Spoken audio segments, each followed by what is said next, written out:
His question is, we hear these terms, somebody is fully enlightened and somebody isn't fully enlightened, somebody is half enlightened. And if they were truly enlightened, then they would have the same perspective, which is exactly what every unenlightened person feels, which is exactly what the struggle is.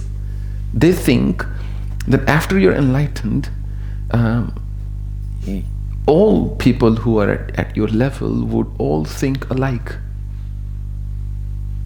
People who are still seekers search for absolute rules in everything.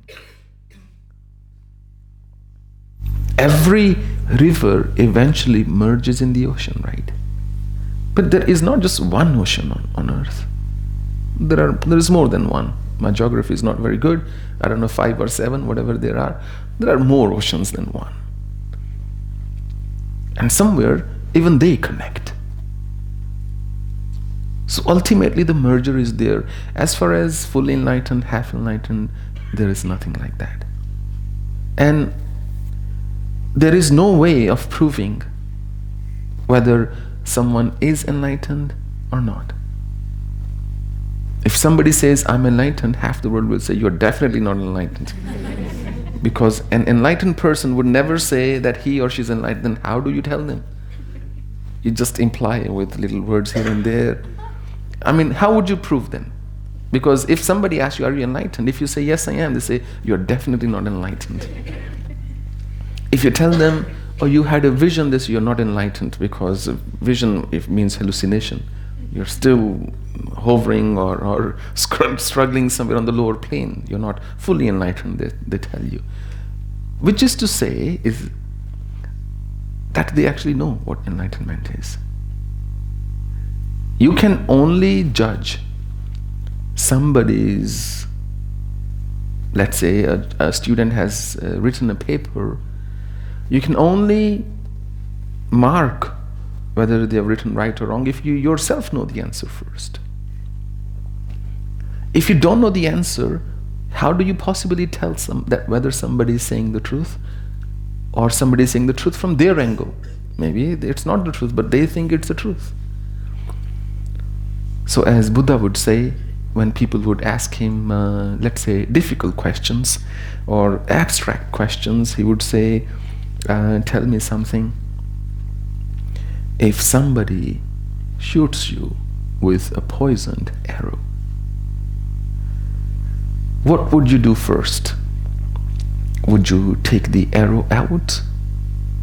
Or would you go running in the direction, finding out who shot it?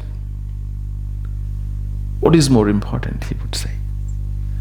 And naturally, any sane person would say, well, it's important to pull the arrow out first rather than finding out who shot it. He said, well, that's the point. You have been shot with arrows of poison, arrows, laced in poison of all that, maybe guilt, resentment, negativity, ego, anger, and so on. He said, let's take them out first before we worry about, is there God, is there soul? He called these questions achintya, beyond comprehension, beyond discussion, beyond reflection. So many gurus over the last 100 or couple of 100 years have really, some gurus, not obviously all, some gurus have created this term called enlightenment and have given it undue credit, undue importance, and unrealistic value, which really confuses the seeker. Why? Because seeker thinks one day I will arrive at some moment, that before that moment I would be called unenlightened, and after that moment I would be called enlightened. It does not work that way. In my books, I'm also responsible for giving that impression.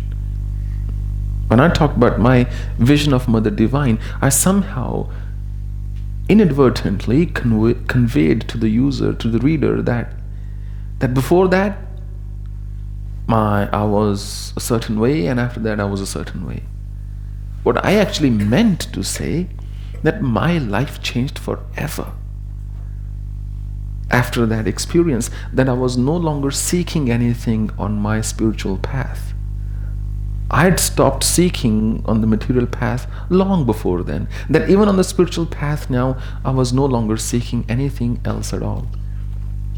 But I persisted with my sadhana because as I perceived, I wanted to complete that dimension, and I wanted to honor my own word that I would sit for 150 days and do that particular sadhana. But the impression it gave to many readers is, the day you have a vision, you're all done. Maybe not. And if Buddha had decided on the very first day of his sadhana that I am not getting up till I'm enlightened, he would have never got up from that, under that tree. He could have waited 24, 48, 30, whatever, 96, 72, whatever number of hours, nothing would have happened. That intense preparation of 6 years was the tipping point that led. And same on my journey, that preparation of 20 plus years led me to that point where I felt I'm no longer seeking anything. Same happens when somebody experiences deep surrender towards their Ishta, that I'm done. I no longer seek anything anymore. And if they can live in that bliss that you experienced in that very profound divine moment, they are enlightened. If you put others' interests before yours, you're enlightened.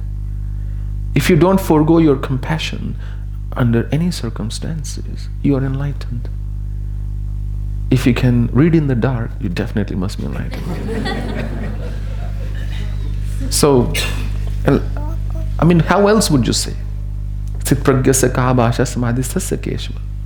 Sthit dhir kim prabhashit ke masit brajit kim. How does an enlightened person move about?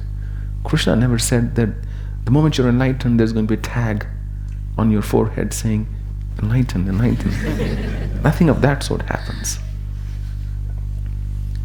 It is only from your conduct that we can gauge if you're truly enlightened.